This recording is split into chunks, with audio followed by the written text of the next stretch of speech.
सभी साथियों को मेरा जय भीम, नमो बुद्धाय, जय मूल निवासी। मैं राहुल बोधी, प्रभारी Buddhist international network, Madhya Pradesh, Chhattisgarh. साथियों, आज हम लोग जिस विषय पर बात करने वाले हैं वो विषय है, उसकी रूपरेखा मैं बताना चाहूँगा पहले कि मेरे मन में ये काफ़ी दिनों से, या यूँ कहे कि कई सालों से ये प्रश्न आता था कि वामसेप द्वारा जब ब्राह्मणी षड्यंत्र को उजागर किया जाता है, जब समझाया जाता है, तो लोगों को वो षड्यंत्र उस समय समझ में क्यों नहीं आता।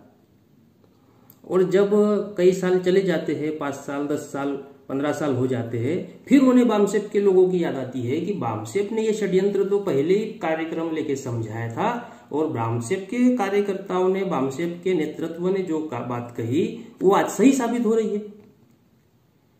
तो ऐसा आखिर होता क्यों है? आखिर लोगों को जब षड्यंत्र समझाया जाता है उस समय क्यों नहीं समझ में आता? उसके 5 साल, 10 साल, 20 साल बाद उनको एहसास होता है कि वामसेप ने जो समझाया वो सही है। आखिर ऐसा होता क्यों है? ये मेरे दिमाग में काफी समय से इसके ऊपर मैं सोच रहा था।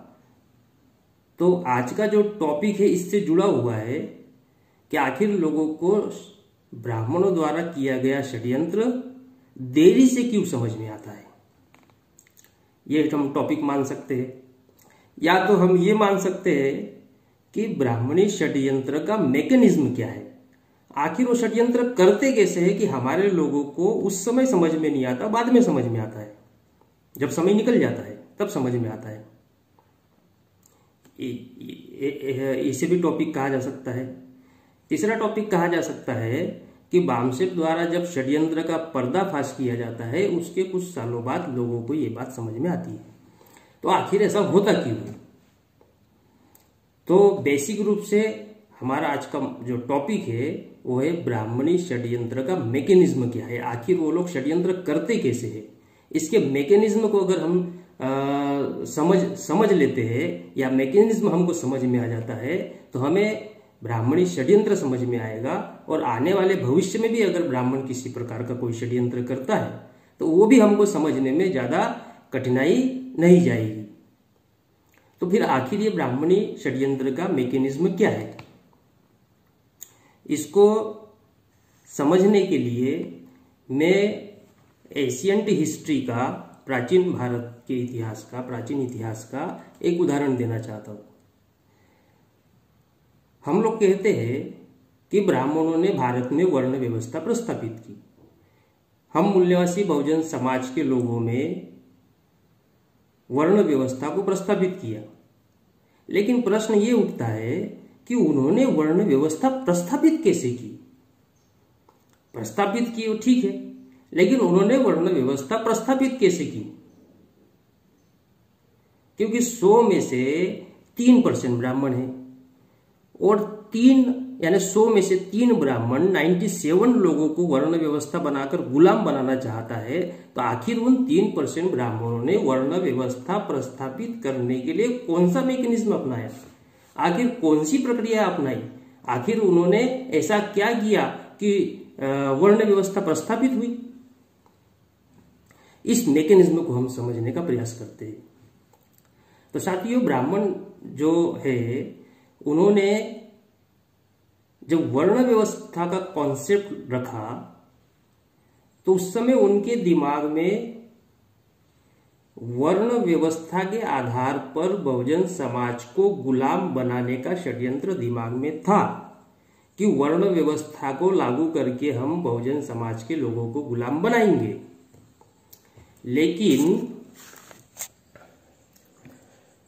लेकिन वो ऐसा बोलकर वर्ण व्यवस्था को लागू नहीं कर सकते थे।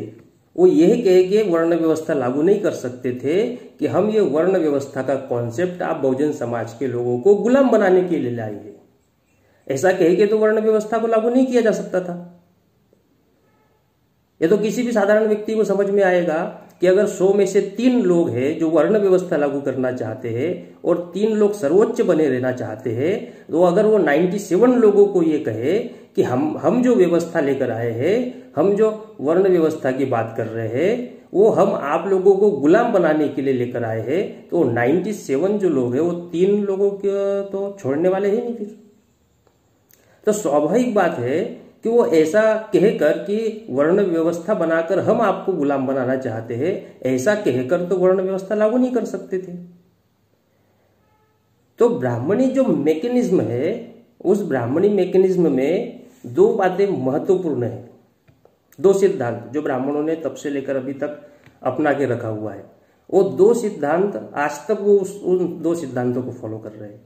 पहला सिद्धांत ये है कि ब्राह्मण जो षड्यंत्र करता है, उस षड्यंत्र के अनुकूल वातावरण का निर्माण करता है, अनुकूल वातावरण का निर्माण करता है।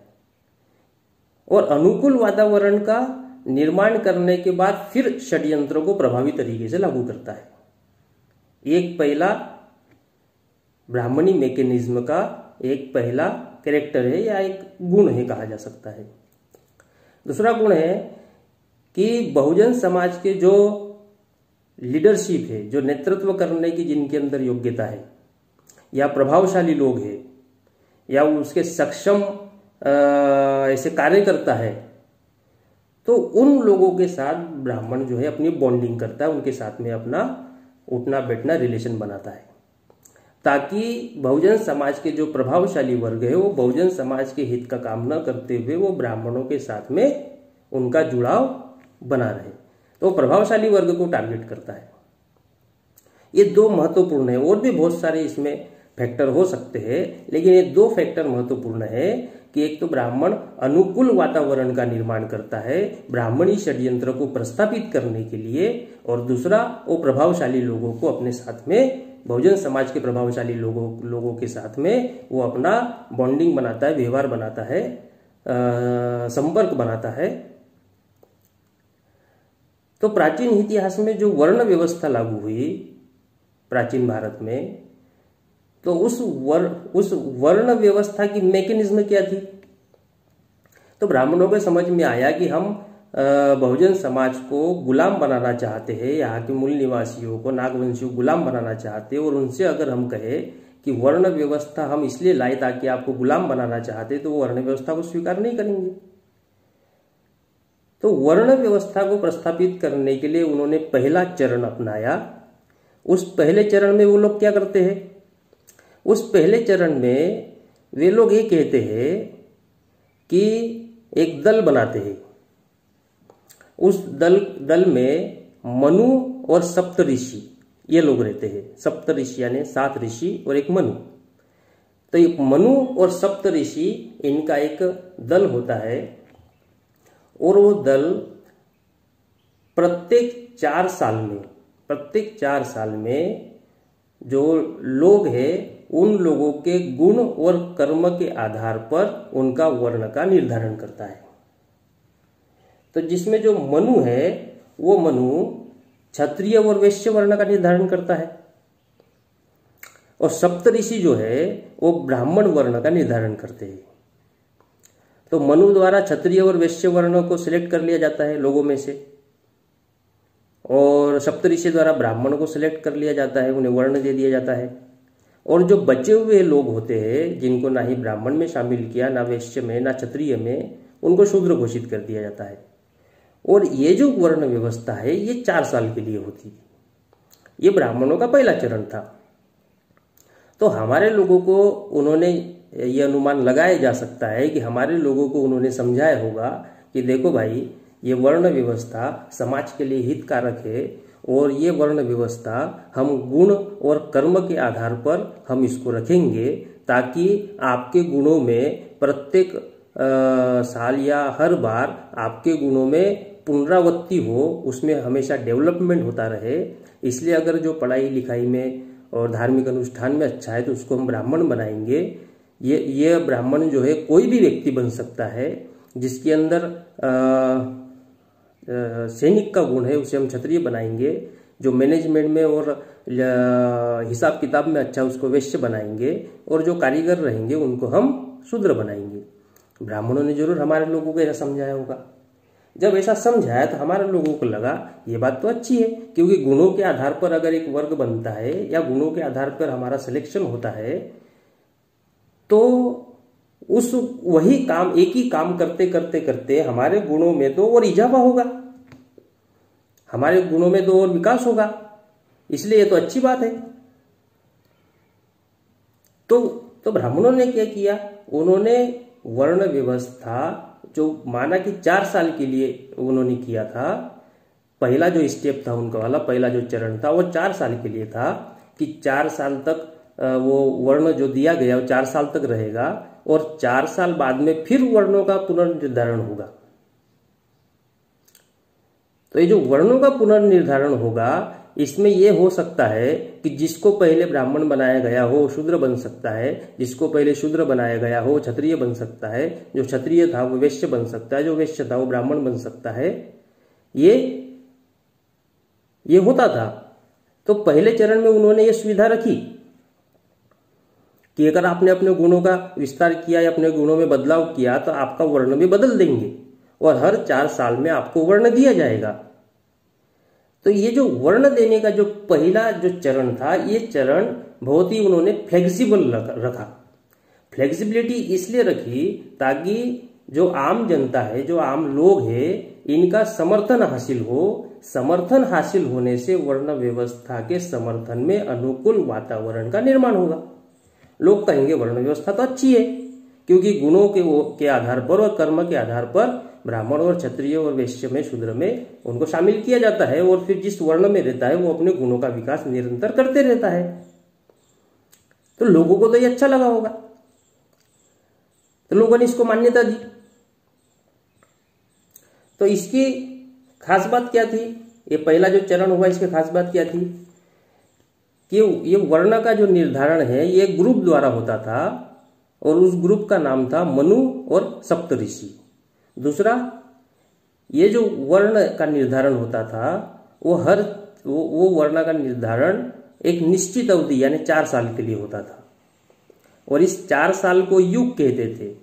और फिर अगले 4 साल बाद फिर वर्ण का निर्धारण होता था। फिर जो जिसको पिछले बार जो वर्ण दिया उसका वर्ण चेंज हो सकता था उसके गुण और कर्म के आधार पे। तो जब ये चेंज होता था इसे मनवंतर कहते थे, इसमें परिवर्तन किया जा सकता था। तो अब इस मामले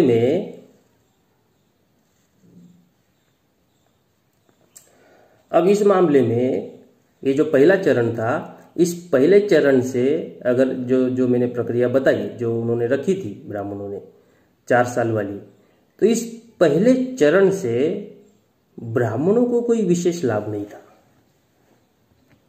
ब्राह्मणों को इस वर्ण व्यवस्था से कोई विशेष लाभ मिलना नहीं था क्योंकि कोई भी व्यक्ति किसी भी वर्ण में जा सकता था। वो 4 साल के लिए था, 4 साल बाद फिर वो वर्ण बदल सकता था, वो किसी अन्य वर्ण में हो सकता था। हो सकता है एक अपनी जिंदगी में एक ही व्यक्ति 4-4 साल के अंतराल पर चारों वर्ण में रहा हो। तो इसमें तो जो ब्राह्मण का बेटा है वो भी शूद्र हो सकता था, जो शूद्र का बेटा ब्राह्मण हो सकता था, ब्राह्मण का बेटा क्षत्रिय हो सकता था, वैश्य हो सकता था। तो इससे ब्राह्मणों को कोई विशेष लाभ इस चयन प्रक्रिया से नहीं था। लेकिन फिर भी उन्होंने फर्स्ट स्टेप इतनी फ्लेक्सिबल रखी क्योंकि वो वर्ण व्यवस्था के समर्थन में हमारे लोगों की मानसिकता बनाना चाहते थे। एक्चुअल में ये षड्यंत्र था, लेकिन हमारे लोगों को ये दिखाना चाहते थे, बहुजन समाज के मूल निवासी लोगों को दिखाना चाहते थे कि बहुत अच्छी व्यवस्था है, इसलिए हमारे लोगों ने समर्थन किया होगा, हमारे लोग शामिल हुए। 4 साल के लिए रहेगा और बाद में बदल सकते हैं, जिसके जैसे कर्म रहेगी उस हिसाब से वर्ण बदल जाएगा, यह हमारे लोगों को लगा होगा। तो ये पहला चरण कुछ सालों तक चला, लेकिन इससे ब्राह्मणों को कोई विशेष लाभ नहीं था। तो ब्राह्मण के मन में तो यह था कि ब्राह्मणों को ही लाभ मिलना चाहिए, इस वर्ण व्यवस्था को उस पोजीशन तक हमें ले जाना होगा ताकि केवल और केवल मात्र ब्राह्मणों को लाभ मिले। तो उनका जो उद्देश्य था वो तो गुलाम बनाने का था। गुलाम बनाने के उद्देश्य से वर्ण व्यवस्था का कॉन्सेप्ट लाया, लेकिन उसे समाज में अगर हमको इम्प्लीमेंट करना है तो इम्प्लीमेंटेशन के लिए फ्लेक्सिबिलिटी अपनानी होगी, क्योंकि वो संख्या में 3% है। तो फिर उन्होंने दूसरा चरण लाया इसको और मजबूत करने के लिए। तो दूसरा जो चरण लाया वो दूसरे चरण को कहा जाता है गुरुकुल पद्धति। अब गुरुकुल पद्धति में क्या होता था? तो गुरुकुल पद्धति में गांव के बाहर गुरु होते थे और जो बच्चा है वो गुरु के यहाँ पढ़ने जाता था, वहाँ वो 12 साल तक पढ़ाई करता था। 6 साल या 8 साल की उम्र जो भी होगी वो उसे गुरु के पास भेज देते थे माँ बाप। वहाँ जाके वो पढ़ाई करता था, 12 साल तक पढ़ता था। 12 साल तक जो वो पढ़ाई करता था उसे ब्रह्मचर्य जीवन कहते थे। और उस पढ़ाई करने के बाद में गुरु उन बच्चों का उपनयन संस्कार करता था, और उपनयन संस्कार करने के बाद फिर उनका वर्ण का निर्धारण करता था।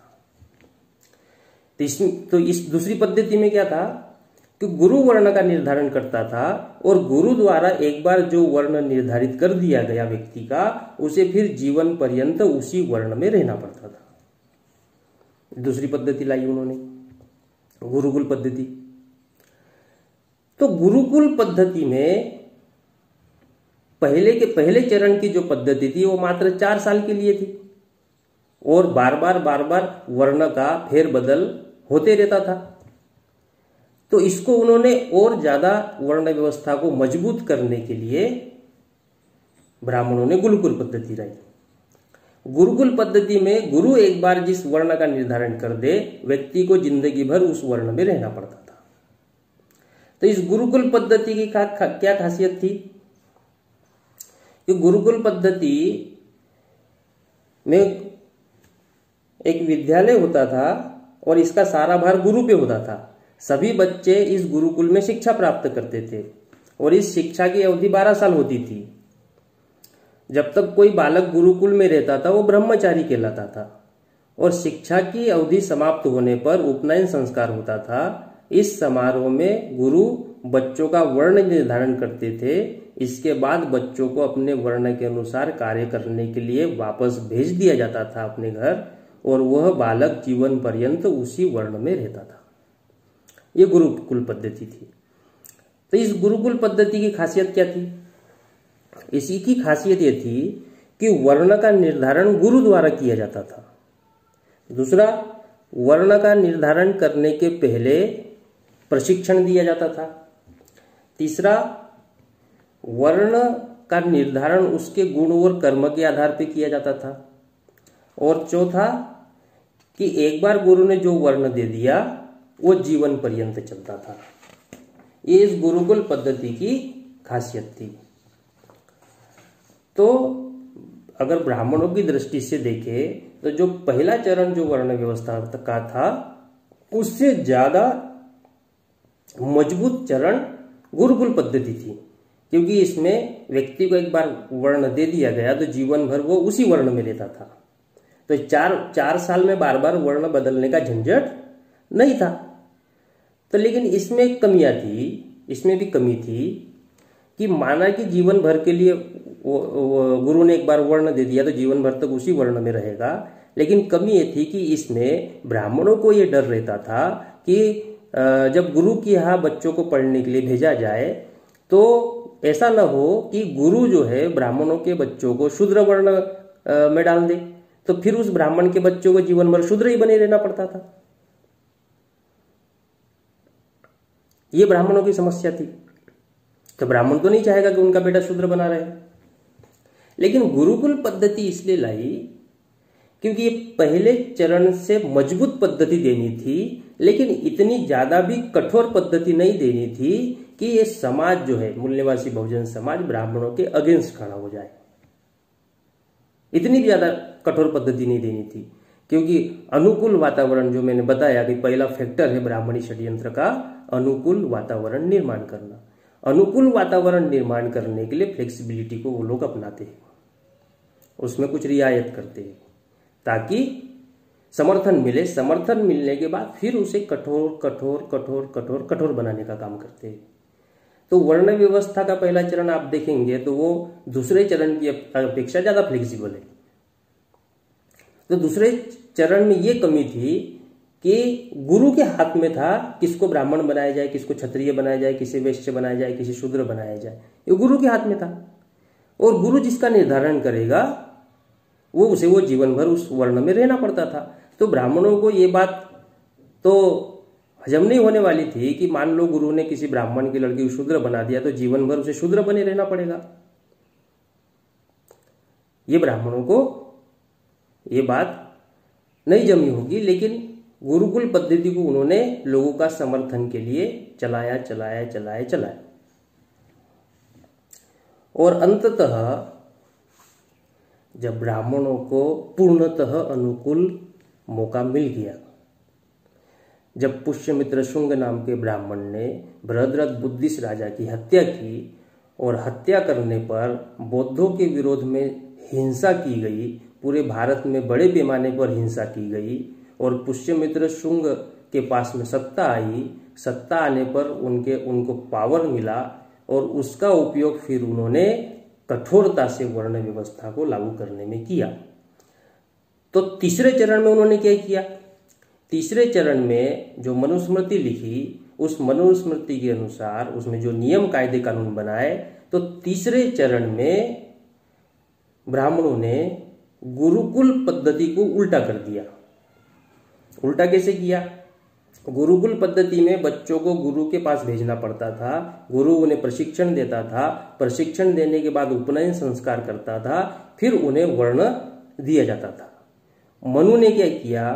पुष्यमित्र शुंग के समय में जो मनुस्मृति लिखी गई, तो उस मनुस्मृति लिखी गई उसमें उन्होंने इस नियम को बदल दिया और उन्होंने कहा कि उपनयन संस्कार गुरुकुल में नहीं होगा, उपनयन संस्कार घर में होगा और पिता द्वारा वर्ण दिया जाएगा। उपनयन संस्कार अपने घरों में होगा और पिता द्वारा वर्ण दिया जाएगा। तो गुरुकुल पद्धति में जो गुण व कर्म के आधार पर वर्ण निर्धारित किया जाता था, उसको मनुस्मृति ने बदल दिया और बदलकर ये उपनयन संस्कार का अधिकार पिता को दे दिया। अब स्वाभाविक बात है कि पिता ब्राह्मण है तो अपने बच्चे का उपनयन करेगा तो उसे शूद्र, क्षत्रिय या वैश्य तो नहीं बनाएगा, ब्राह्मण ही बनाएगा। तो इससे ये पक्का हो गया कि अब ब्राह्मण के घर में ही ब्राह्मण पैदा होगा। तो जब इस पद्धति को बदल दिया और पिता द्वारा उपनयन संस्कार दिया जाने लगा, तो इससे ब्राह्मणों को लाभ ही लाभ हुआ, क्योंकि ब्राह्मण के घर में उसके पिता द्वारा जब वर्ण दिया जा रहा है, बाहरी किसी व्यक्ति द्वारा वर्ण नहीं दिया जा रहा है। पहले चरण में सप्तऋषि और मनु द्वारा वर्ण दिया जाता था, दूसरे चरण में गुरु द्वारा दिया जाता था, यानी वो पिता के बाहर यानी परिवार के बाहर के लोग वर्ण का निर्धारण करते थे। लेकिन मनुस्मृति ने यह उपनयन संस्कार का अधिकार ब्राह्मण को दिया, पिता को दिया। अब पिता ब्राह्मण है तो वो अपने बच्चे को ब्राह्मण ही बनाएगा, दूसरे वर्ण का बना नहीं सकता। तो जो जिस वर्ण में है, पिता जिस वर्ण का है उसी वर्ण का अपने बच्चों को बना सकता है, उसी का उपनयन संस्कार कर सकता है। तो ऐसा करने से क्या हुआ? ऐसा करने से वो ब्राह्मण, चाहे वो गधा हो, चाहे वो पढ़ाई लिखाई में अच्छा नहीं हो, चाहे वो होशियार नहीं हो, उसको कुछ समझता नहीं हो, फिर भी ब्राह्मण के घर में पैदा होने के कारण वो ब्राह्मण बना और सर्वश्रेष्ठ बना रहा। तो ये जो तीसरी स्टेज आई, इस तीसरी स्टेज से ब्राह्मणों को लाभ ही लाभ हुआ। लेकिन आप सोचिए कि जब फर्स्ट स्टेज उन्होंने शुरू की थी, उस समय के यानी कि बुद्धा के पहले जो पहला चरण हुआ, वो बुद्धा के सैकड़ों साल पहले उन्होंने शुरुआत कर दी थी। और सैकड़ों साल पहले वो पहले चरण की शुरुआत की, लेकिन उस समय भी उन्होंने ये सोचा था कि ये जो वर्ण व्यवस्था है ये गुण व कर्म के आधार पे नहीं, इसे हम जन्म के आधार पर ही बनाएंगे। लेकिन पहले चरण की जब शुरुआत की तब वो ऐसा नहीं बोल सकते थे, इसलिए उन्होंने कहा कि हम गुण व कर्म के आधार पर वर्ण का निर्धारण करेंगे ताकि लोगों का वर्ण व्यवस्था को समर्थन मिल सके। जब वर्ण व्यवस्था को समर्थन मिला तो उसे और कठोर करते गए। तो बुद्ध के सैकड़ों साल पहले उन्होंने वर्ण व्यवस्था का पहला चरण शुरू किया और अंतिम जो कठोरता से लागू किया वो पुष्यमित्र शुंग के समय में लागू किया। इतना समय ब्राह्मणों को लगा वर्ण व्यवस्था को प्रस्थापित करने के लिए। तो ये जो अलग अलग चरण है, इससे हम समझ सकते हैं कि आखिर ब्राह्मणी षड्यंत्र का मैकेनिज्म क्या है। तो वो सबसे पहले फ्लेक्सिबिलिटी अपनाता है। फ्लेक्सिबिलिटी अपना के हमारे लोगों का जो व्यू है, हमारे लोगों की मानसिकता है, वो ब्राह्मणी षड्यंत्र के समर्थन में करता है। जब समर्थन में हो जाते हैं तो उसके बाद में फिर उसे कठोरता से लागू करता है और हमारे मूल निवासी बहुजन समाज के लोगों को अधिकार विहीन कर देता है। ये ब्राह्मणी मैकेनिज्म है। तो ये प्राचीन इतिहास का मैंने उदाहरण दिया। मैं वर्तमान का भी उदाहरण देना चाहता हूँ। वर्तमान यानी आधुनिक भारत का भी उदाहरण देना चाहता हूँ। आधुनिक भारत में आपने देखा होगा कि 1990-1991 में कांग्रेस ने एलपीजी निजीकरण, भूमंडलीकरण, उदारीकरण की नीति को लागू किया। तो ब्राह्मणों ने जो LPG, liberalisation, privatisation and globalisation, ये जो पॉलिसी लाई, तो ब्राह्मणों के दिमाग में ये पहले ही था कि हम लोगों को, मूल निवासी बहुजन समाज के लोगों को प्रशासन से बेदखल करना है, इसके लिए हमें एलपीजी लाना है। ये ब्राह्मणों का तो डिसाइडेड था। लेकिन क्या वो ऐसा कहकर एलपीजी की पॉलिसी को लागू कर सकते थे कि हम आप लोगों को, एससी एसटी ओबीसी माइनॉरिटी के लोगों को प्रशासन से बेदखल करना चाहते हैं, इसीलिए हम लोग एलपीजी ला रहे हैं? जैसे वो वर्ण व्यवस्था नहीं कर सकते थे लागू कि आपको गुलाम बनाने के लिए वर्ण व्यवस्था ला रहे हैं, वैसे एलपीजी भी वो ऐसा कहकर नहीं ला सकते थे कि आपको प्रशासन से बेदखल करने के लिए हम एलपीजी ला रहे हैं। निजीकरण, भूमि